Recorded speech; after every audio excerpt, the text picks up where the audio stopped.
दुनिया के किसी भी वॉर एक्सपर्ट को पता नहीं है कि अचानक अमेरिका के राष्ट्रपति डोनाल्ड ट्रंप ने रूस को सीधी युद्ध की धमकियां देना शुरू क्यों कर दी। क्या राष्ट्रपति पुतिन राष्ट्रपति ट्रंप के जंगी ट्रैप में फंस चुके हैं या फिर ट्रंप यूरोप में अमेरिका के खिलाफ शुरू हुई बगावत से घबरा गए हैं। क्या अमेरिका को एहसास हो गया है कि क्या रूस यूक्रेन के साथ साथ यूरोप और नेटो के कम से कम 6 देशों पर हमला करना चाहता है। हम आपको दिखाने जा रहे हैं जो ट्रंप 300 घंटे पहले पुतिन की जमकर तारीफें कर रहे थे और जेलेंस्की पर बुरी तरह भड़क रहे थे। वो ट्रंप अब कह रहे हैं कि पुतिन के रूस ने पिछले 12 घंटों में इतने भयानक हमले यूक्रेन पर किए हैं जिन्हें जरा भी अनदेखी नहीं किया जा सकता। हम आपको दिखाने जा रहे हैं क्यों दुनिया के एक युद्ध विशेषज्ञ ने कहा है कि पुतिन ने ट्रंप को यूक्रेन युद्ध में बुरी तरह फंसा दिया है और अब यूरोप का सर्वनाश तय है। रूस के खिलाफ राष्ट्रपति ट्रंप ने अचानक पलटी क्यों मारी, जरा इसे भी समझ लीजिए। 24 फरवरी 2025 को जिस वक्त जेलेंस्की और ट्रंप एक दूसरे पर भड़क रहे थे, उस वक्त रूस ने ट्रंप की जमकर तारीफ की थी। उसके बाद ट्रंप ने जैसे ही यूक्रेन को हथियार देना बंद कर दिया, रूस ने यूक्रेन के कम से कम 10 शहरों और 3 प्रांतों पर जमीनी और हवाई हमले शुरू कर दिए। रूसी सेना के घातक हमलों ने यूक्रेन की चीखें निकाल दी। रूस के कम से कम 80 से ज्यादा फाइटर जेट, 12 बॉम्बर्स ने यूक्रेन के पावर स्टेशन, गैस प्लांट, हथियार डिपो को तबाह कर दिया। मरते यूक्रेन की हालत देखकर पूरा यूरोप यूक्रेन के साथ खड़ा हो गया। अमेरिका और हंगरी को छोड़कर नेटो के 30 देश और हंगरी को छोड़कर यूरोपियन यूनियन के 26 देशों ने सीधा ऐलान कर दिया कि हम अमेरिका के बिना ही यूक्रेन को रूस के हमलों से बचाएंगे। अचानक ही सुपर पावर अमेरिका यूरोपीय देशों की बगावत से सख्ते में आ गया। फ्रांस के राष्ट्रपति मैक्रो ने तो साफ कह दिया है कि वो अमेरिका के बिना ही पूरे यूरोप में फ्रांस के परमाणु हथियार तैनात कर देंगे।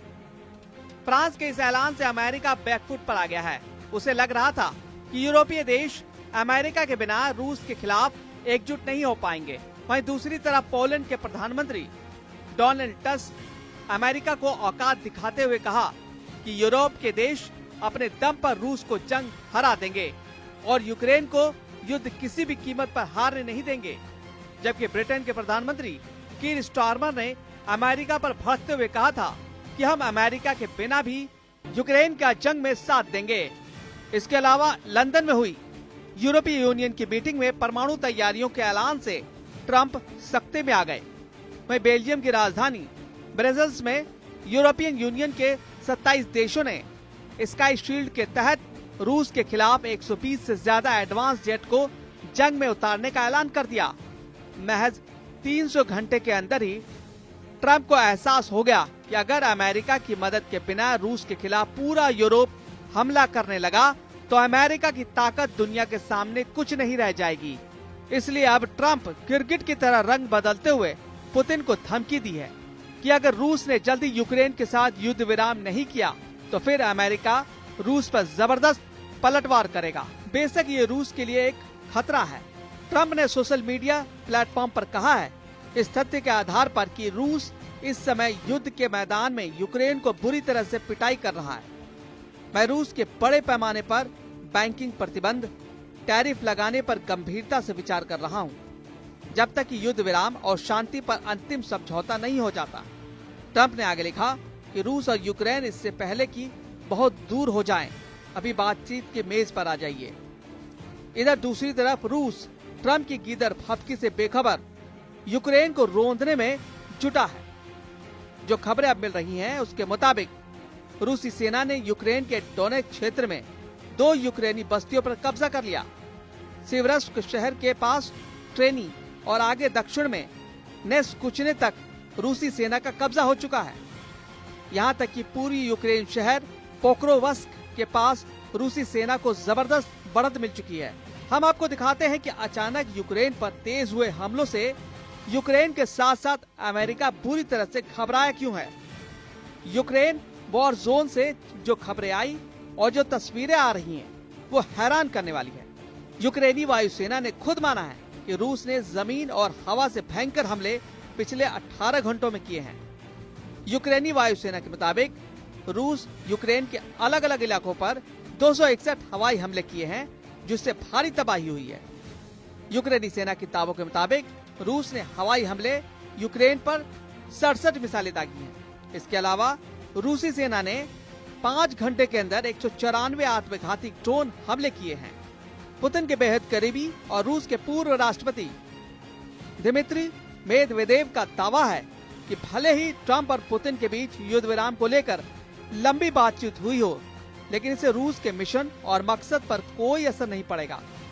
सत्ता तेवरों के साथ पुतिन के करीबी दिमित्री मेदवेदेव ने जो ताजा दावे और बयान दिए हैं, उसने राष्ट्रपति ट्रंप को साफ संदेश दे दिया है कि रूस झुकने वाला नहीं है, न ही यूक्रेन की कब्जा की गई जमीन को रूस छोड़ने वाला है। पुतिन ने जब से ऐलान किया है कि वो यूक्रेन के राष्ट्रपति जेलेंस्की से युद्ध विराम पर कोई बातचीत नहीं करेंगे, उसके बाद से रूस के हमले पूर्वी यूक्रेन, दक्षिणी यूक्रेन और पश्चिमी यूक्रेन पर खास तौर से बेहद तेज हो चुके हैं। एक अनुमान के मुताबिक रूसी सेना के 2.5 लाख सैनिक अकेले यूक्रेन के 3 इलाकों पर हमला करने में जुटे हैं। रूसी सेना इस वक्त जमीन पर अपनी स्पेशल फोर्स के जरिए भीषण हमले कर रही है, जबकि रूसी वायुसेना अपने मिग और सुखोई मिराज के कम से कम 170 फाइटर जेट विमानों से यूक्रेनी शहरों पर भूखे शेरों की तरह टूट पड़ी है। दावा किया जा रहा है कि रूस ने पूर्वी यूक्रेन के कम से कम 32 गांवों पर पिछले 5 महीनों में कब्जा कर लिया है। इधर वॉर रूम में राष्ट्रपति जेलेंस्की अपने कमांडरों के साथ माथापच्ची करने में जुटे हैं कि कैसे रूस के तूफानी हमलों को रोका जाए। हालात ये है कि पूरी यूक्रेन के बहुत बड़े इलाके में यूक्रेनी नागरिक भाग खड़े हुए हैं। यूक्रेन के डोनेत्स्क में इस वक्त हालात बेहद संगीन और खौफनाक हो चुके हैं। कुल मिलाकर हालात बेहद पेचीदा हो चुका है।